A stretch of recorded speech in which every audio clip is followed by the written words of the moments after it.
শুভ সকাল বন্ধুরা। এখন আমি রয়েছি ফুলেশ্বর স্টেশনে। আর ঘড়িতে সময় এখন 7:35। আর আমাদের সামনে এখন এলো হাওড়া থেকে 6:30-এ ছেড়ে আসা হাওড়া মেদিনীপুর লোকাল, যা 12 মিনিট লেটে চলছে।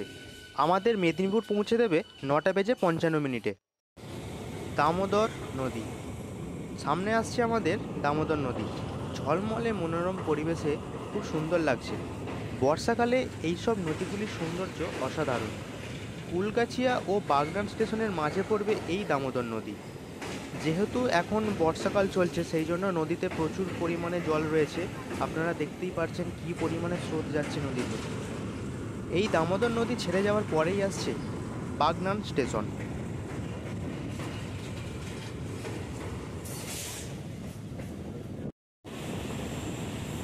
সামনে দিয়ে যে রোডটি যাচ্ছে সেটি ডান দিকে মিশে গেছে আমাদের NH6-এর দিকে এবং বাঁ দিক চলে গেছে শ্যামপুরের দিকটা, এবং তারই পরে চলে আসছে আমাদের বাগনান স্টেশন।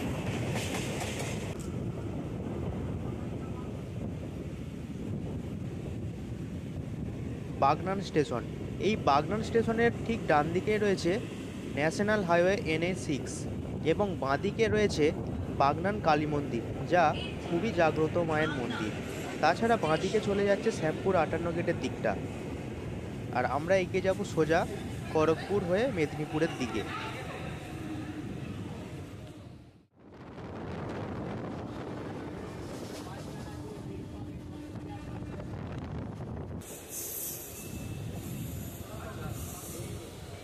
ট্রেন বা প্ল্যাটফর্ম চত্বর পরিষ্কার পরিচ্ছন্ন রাখতে সহায়তা করুন।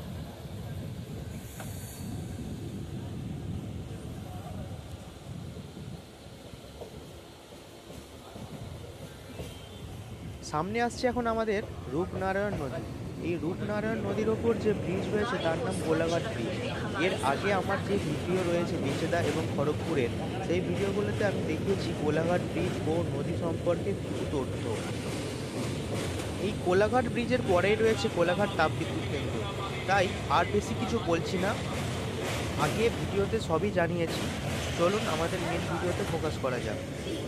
যারা এখনও উলুবেড়িয়া থেকে বেচেদা এবং উলুবেড়িয়া থেকে খড়গপুর ট্রেন জার্নি ভিডিও এখনও দেখেননি, তাদের জন্য আমি কমেন্ট বক্সে লিঙ্ক দিয়ে রাখছি। যদি প্রয়োজন হয় আপনারা গিয়ে দেখে আসতে পারেন। সেখানে অনেক বিস্তারিত এই সমস্ত স্টেশন সম্পর্কে বলেছি।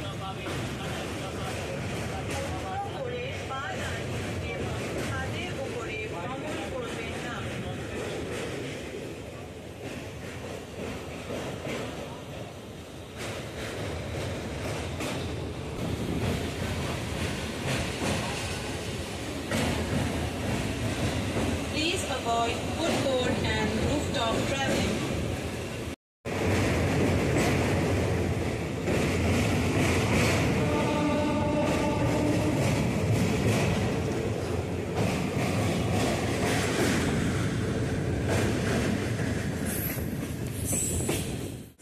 কোলাঘাট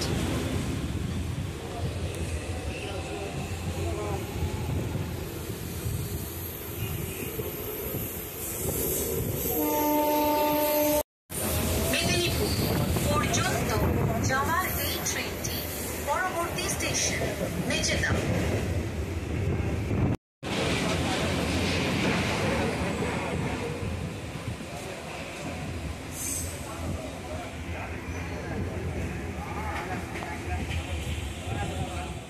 हमारी सहायता करें।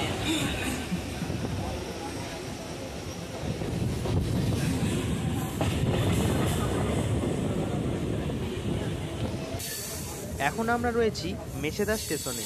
আজকের ভিডিওর জার্নিটা এখান থেকে শুরু করছি।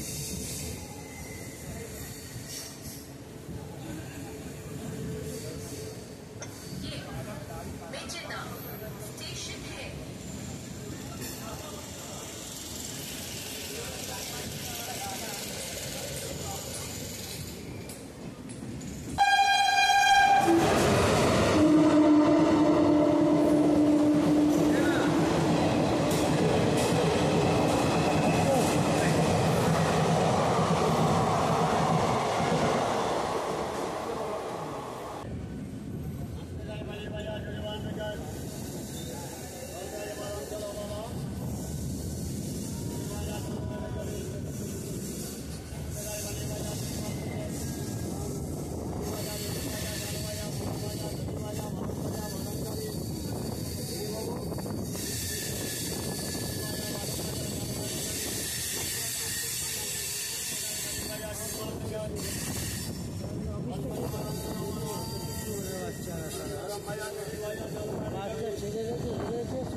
সামনে থেকে আসছে খড়গপুর লোকাল।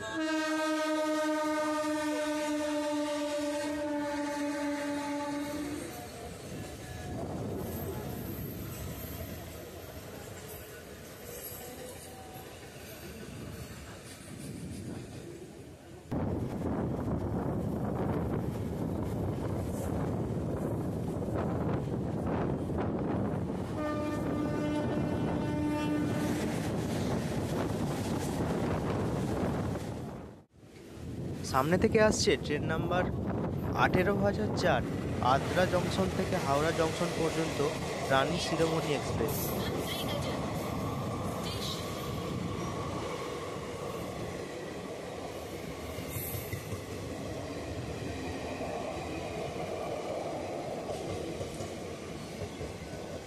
আর এটা হলো স্টেশন নন্দাইগাজন।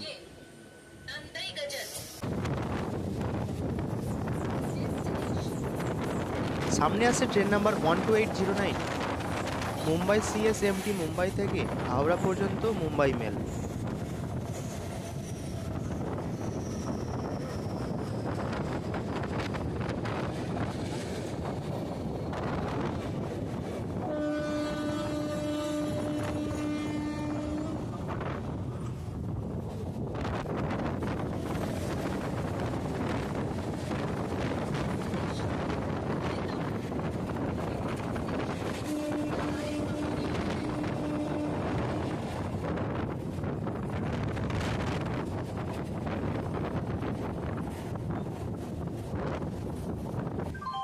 এখন আমরা এসে পড়েছি নারায়ণ পাকুড়িয়া মুরাইলে। আর সামনে থেকে আসছে জলেশ্বর মেমু লোকাল।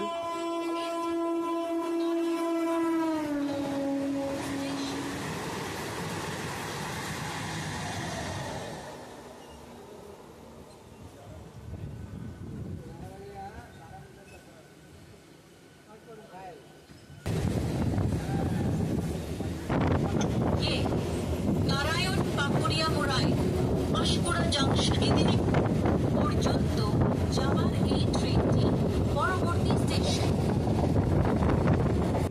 এখন আমরা ঢুকছি পাঁশকুড়া স্টেশনের দিকে। আর সামনে থেকে আসছে পাঁশকুড়া হাওড়া লোকাল।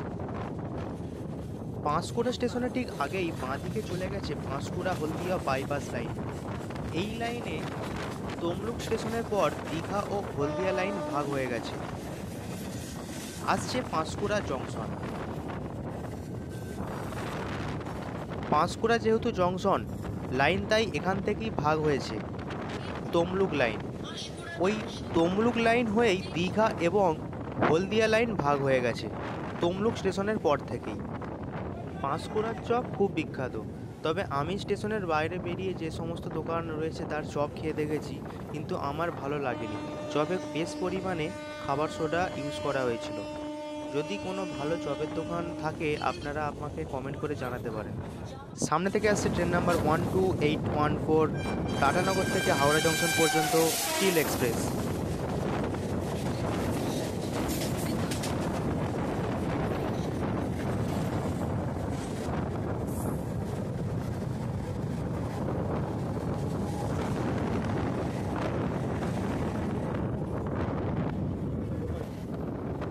সামনে দিয়ে যাচ্ছে খড়গপুর লোকাল।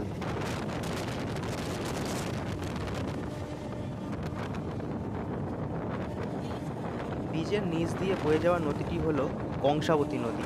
এই কংসাবতী নদীর পাশের যে সমস্ত জমি রয়েছে সেই জমিতেই কিন্তু শীতের সময় অর্থাৎ জানুয়ারি ফেব্রুয়ারি মাসের দিকে ফুলের চাষ করা হয় এবং ক্ষীরায়ের ফুলের চাষ খুব বিখ্যাত, যা অনেক দূর দূরান্ত থেকে মানুষ এখানে দেখতে আসে ফুল কত রকমের কী হয়।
আসছে হাওড় স্টেশন। হাওড় স্টেশন হলো এই লাইনের পূর্ব মেদিনীপুর জেলার শেষ স্টেশন। হাওড়া থেকে মেদিনীপুর পর্যন্ত এই মেদিনীপুর লোকাল হাওড়া থেকে ছেড়ে আসে সকাল 7:24 এবং মেদিনীপুর পৌঁছে দেয় 9:55 দূরত্ব 128 কিলোমিটার। মাঝে 35টা স্টেশন দাঁড়ায়। হাওড়া থেকে মেদিনীপুর পর্যন্ত যেতে ট্রেনের সময় লাগে মাত্র 3 ঘন্টা 40 মিনিট মতো। ট্রেন হাওড় স্টেশন ছেড়ে যাচ্ছে। এই স্টেশনের কিছুটা দূরে গেলেই পড়বে ঘোষপুর হাট। এই সাউথ ইস্টার্ন রেলওয়ের আমতা শাখায়, দীঘা শাখায়, মেচেদা শাখা এবং খড়গপুর এই সমস্ত শাখাগুলির ভিডিও আমি আগে করেছি, কিন্তু খড়গপুর হয়ে মেদিনীপুর পর্যন্ত জার্নিটা আমার প্রথম। যারা আমার আগের ভিডিও দেখেননি তাদের কমেন্ট বক্সের লিঙ্ক দিয়ে রাখছি। আসছে এই লাইনের পশ্চিম মেদিনীপুর জেলার প্রথম স্টেশন রাধামোহনপুর হল্ট। ট্রেন থেকে রাস্তার দোকানপাট বাড়ি সবই দেখা যাচ্ছে, স্টেশনের একদম কাছেই। পরবর্তী স্টেশন ডোমা।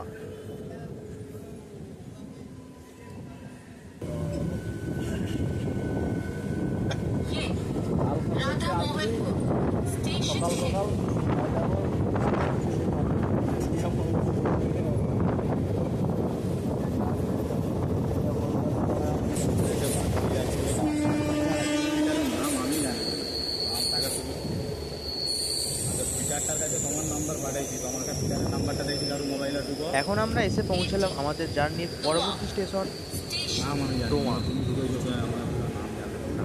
পরবর্তী স্টেশন বালিচক। আমি নাম্বার দিয়ে দিলে এলাম না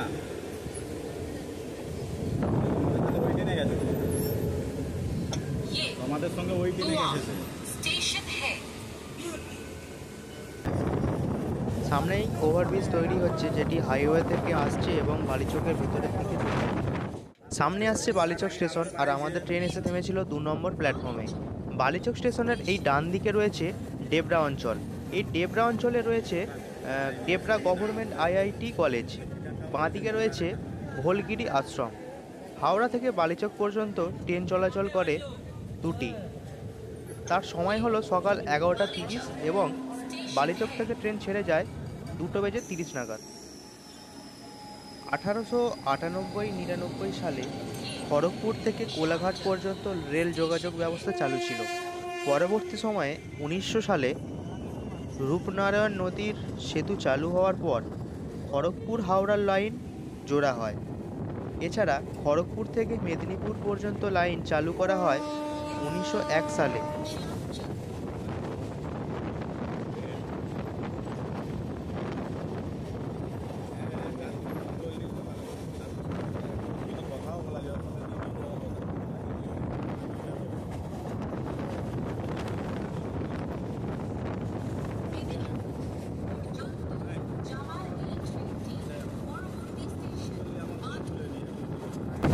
মাঠের পর মাঠ ধান চাষ করা হয়েছে, তো আমরা একটা স্টেশন স্কিপ করে ফেলেছি। পরবর্তী স্টেশন মাধপুর।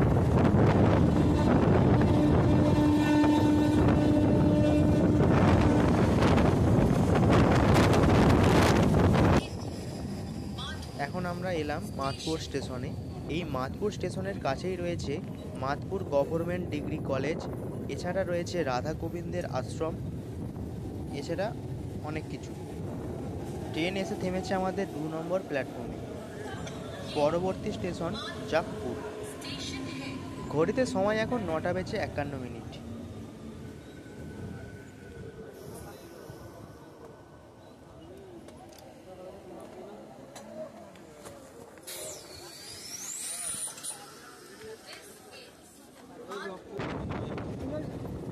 আসছে জাকপুর।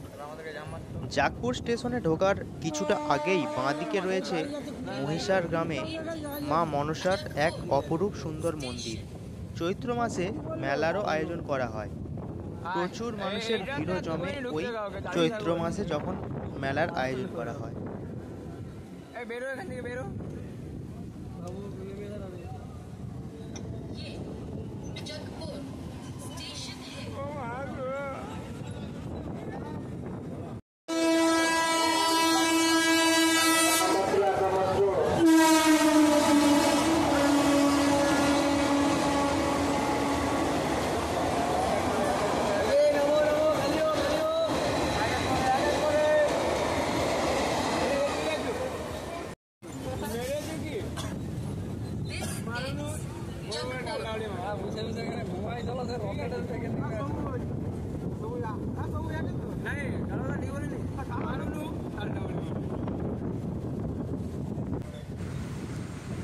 সামনে দাঁড়িয়ে আছে অনেক ইঞ্জিন, তো অর্থাৎ আপনারা বুঝতে পারছেন এখন আমরা এসে পৌঁছে গেছি খড়গপুর স্টেশনের কাছাকাছি। খড়গপুর শহরকে বলা হয় রেলের শহর, কারণ এখানেই রয়েছে সাউথ ইস্টার্ন রেলের সদর দপ্তর। এছাড়া রয়েছে railway workshop, hospital, training centre, প্রায় সবই রয়েছে এই খড়গপুরে। এই খড়গপুরে রয়েছে সেই বিখ্যাত IIT college, Indian Institute of Technology, ITI কলেজও রয়েছে এই খড়গপুর শহরে।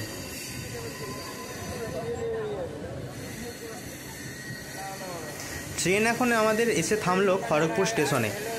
খড়গপুর স্টেশনের স্টেশন পড়েছিল আমাদের বাঁ দিকে। আমি যেহেতু ডান দিকে ছিলাম, ট্রেনে অনেক ভিড় ছিল, সেই জন্য আপনাদের নামতে পারিনি। তো আপনাদের ভেতর থেকেই দেখাবো। এখানে রেলের কর্মীরা তাদের কাজ করছেন রেল লাইনে। প্রচণ্ড ভিড় ছিল, তো আপনারা দেখুন সব ঠেসাঠেসি করে লোক নেমে যাচ্ছে এপাশ থেকে এবং এপাশ থেকে, দুদিক থেকে লোক নামছে। তো খড়গপুরের পরেই ট্রেনটা অনেকটাই খালি হয়ে গিয়েছিল। যেহেতু আমরা মেদিনীপুর পর্যন্ত যাব, তাই জন্য আমাদের অত চিন্তা করার দরকার নেই, আমরা মেদিনীপুরে গিয়ে নেমে পড়ব। আমাদের জার্নিটা কমপ্লিট করা যাক, চলুন।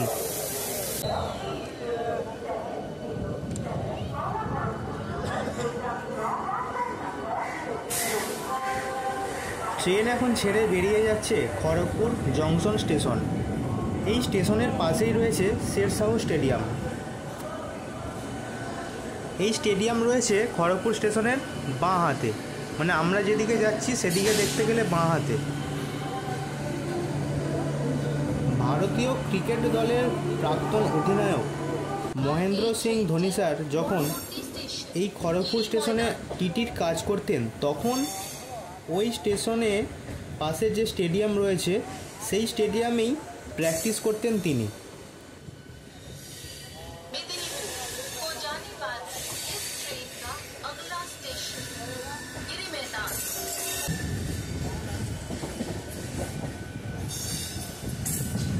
খড়গপুরকে জংশন স্টেশন বলা হয় কারণ এই খড়গপুর স্টেশন থেকেই ভাগ হয়ে যাচ্ছে তিনটি লাইন।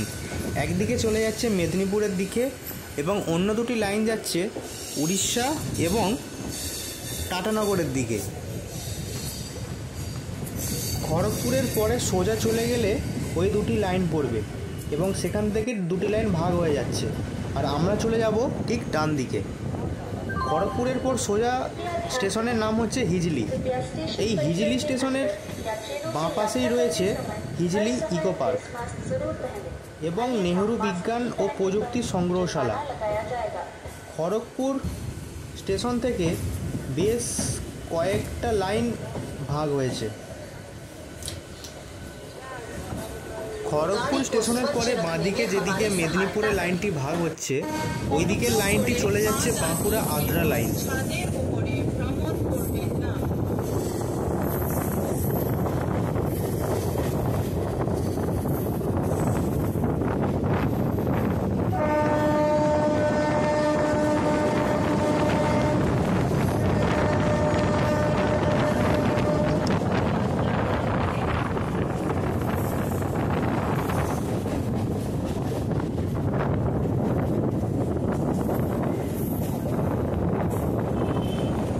আমাদের ট্রেন ডান দিকে বাঁকার পরে তার গন্তব্যস্থল মেদিনীপুরের দিকে বাঁকতে প্রথম যে স্টেশনটা এলো সেটি হলো গিরি ময়দান। এই গিরি ময়দান স্টেশনের খুব কাছেই বাঁ পাশে রয়েছে পুরীর জগন্নাথ মন্দিরের আদলে তৈরি একটি মন্দির। এই মন্দিরের রং সাদা। এছাড়া রয়েছে উত্তরাখণ্ডের বাবা কেদারনাথের মন্দিরের আদলে তৈরি একটি শিব মন্দির। সামনে থেকে আসছে খড়গপুরের দিকে যাওয়া একটি মেমু লোকাল।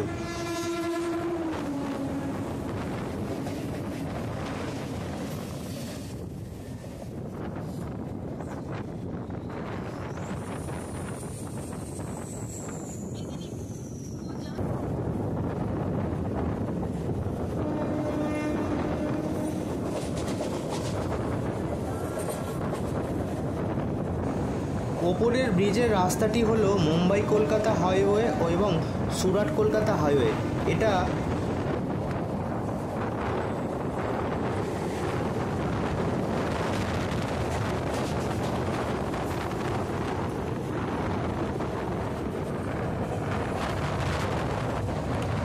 এটা রেশমি মেটালিক লিমিটেড স্টিল প্ল্যান্ট। খুবই বড় এই ফ্যাক্টরিটা, অনেকটাই জায়গা জুড়ে রয়েছে এই ফ্যাক্টরি, দেখতেই পাচ্ছেন আপনার। রেল লাইনের ডান দিক এবং বাঁ দিক দুদিকেই এরকম বড় বড় ফ্যাক্টরি আপনারা দেখতে পেয়ে যাবেন এই মেদিনীপুর লাইনের দিকে যেতে। পাহাড়ে না গিয়েও সুন্দর ঝর্ণা আপনারা দেখিয়ে দিলাম, দেখুন, যেটা ঝর্ণাটা ওপর থেকে নিচে নয়, নিচ থেকে নিচেই যাচ্ছে।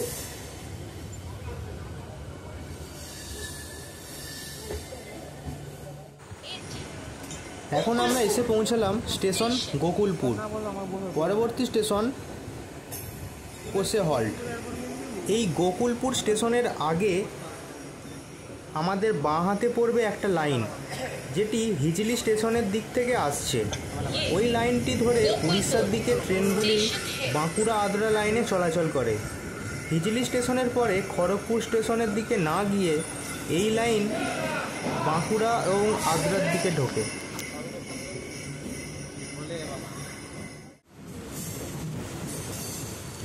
বাঁ হাতের লাইনটি ঢুকে যাচ্ছে ফ্যাক্টরির দিকে এবং আমরা চলে যাব সোজা।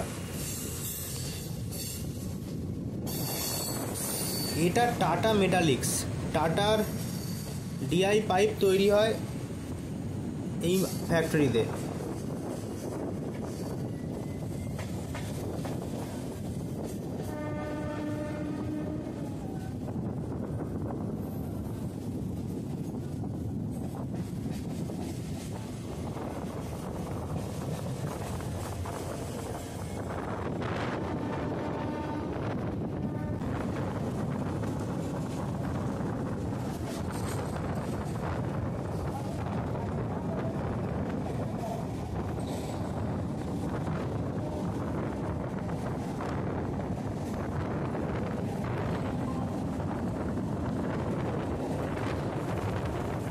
মালগাড়িটি পুরানো ওয়াক 5 নিয়ে দুটো ইঞ্জিন তার মাল বয়ে নিয়ে যাচ্ছে।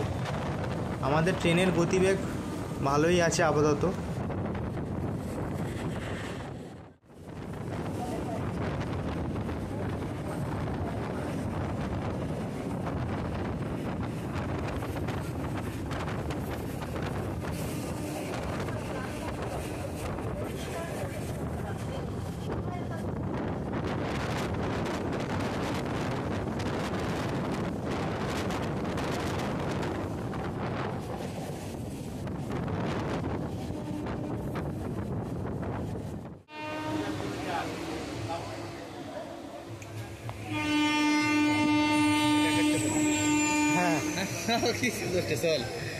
Please avoid footboard and rooftop traveling.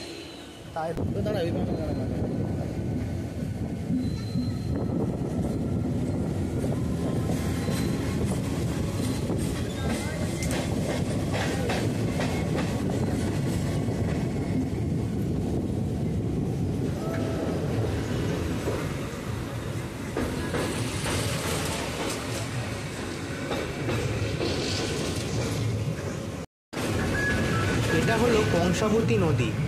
বর্ষার কারণে অনেক জল রয়েছে এই নদীতে। নদীর পার করেই আমরা চলে এলাম মেদিনীপুর।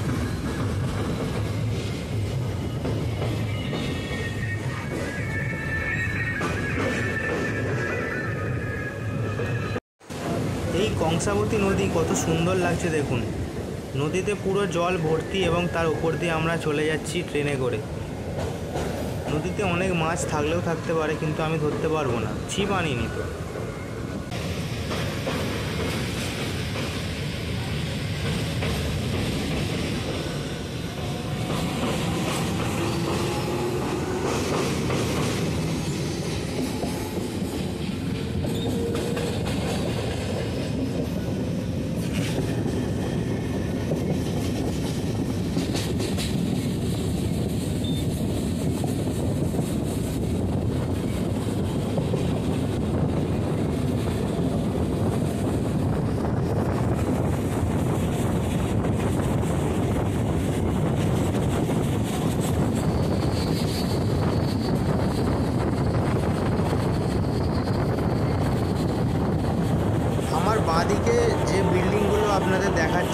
যে বিল্ডিংগুলো ওইগুলি হলো Medinipur institute of education, BEd college এবং ল কলেজ।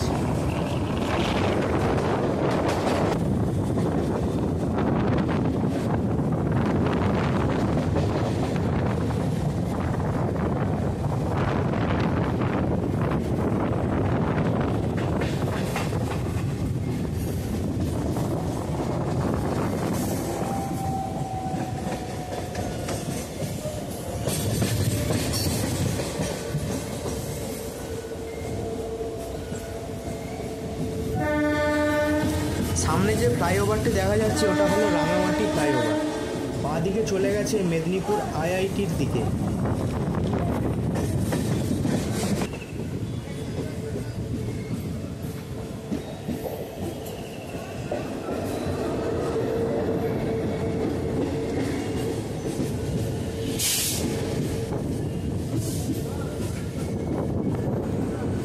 এই মেদিনীপুর শহরে জন্মগ্রহণ করেছিলেন ব্রিটিশ বিরোধী বীর সৈনিক বিপ্লবী ক্ষুদিরাম বসু।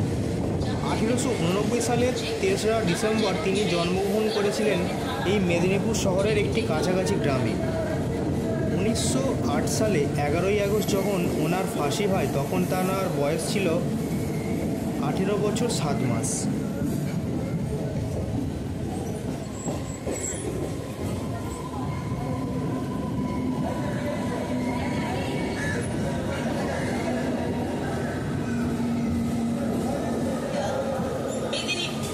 চলুন আপনাদের স্টেশনটা তো দেখালাম, এবার স্টেশনের বাইরেটা একটু ঘুরিয়ে দেখাই, সঙ্গে থাকবেন। এটা হলো মেদিনীপুর স্টেশন থেকে বেরোনোর রাস্তা এবং টিন দিয়ে ডান দিকে ঘেরা যে জায়গাটি রয়েছে ওইখানে নতুন বিল্ডিং কনস্ট্রাকশনের কাজ চলছে। এবার আমরা সামান্য একটু এগোলেই দেখতে পেয়ে যাব এখানে টোটো অটোর লাইন লেগে গেছে। এখান থেকেই আপনারা অনায়াসেই টোটো করে বা গাড়ি করে আপনারা বাস স্ট্যান্ড বা অন্য কোথাও যেতে পারেন। আর এটি হলো মেদিনীপুর স্টেশনের টিকিট কাউন্টার। এই ডান দিকে টিকিট কাউন্টার রয়েছে। এই হলো মেদিনীপুর স্টেশনের 1 নম্বর প্ল্যাটফর্ম। তো আমরা রয়েছি এখন মেদিনীপুর স্টেশনের 1 নম্বর প্ল্যাটফর্মে, দেখতেই পাচ্ছেন একদম শেষের দিকে চলে এসেছি। তো আজকে আমরা যাত্রা করেছিলাম উলুবেড়িয়া থেকে মেদিনীপুর পর্যন্ত 95 কিলোমিটার। আমাদের যাত্রাপথ আজকের মতো এখানেই শেষ হচ্ছে। ভিডিওতে কি ভালো লাগলো কি খারাপ লাগলো সবাই একটা কমেন্ট করে দেখাবেন। যারা পুরো ভিডিওটি দেখে নিয়েছেন তাদের সবাইকে অসংখ্য ধন্যবাদ। দেখা হচ্ছে নতুন ভিডিওতে। চ্যানেলে নতুন হলে চ্যানেলটিকে সবাই সাবস্ক্রাইব করে রাখবেন। Tata, bye bye.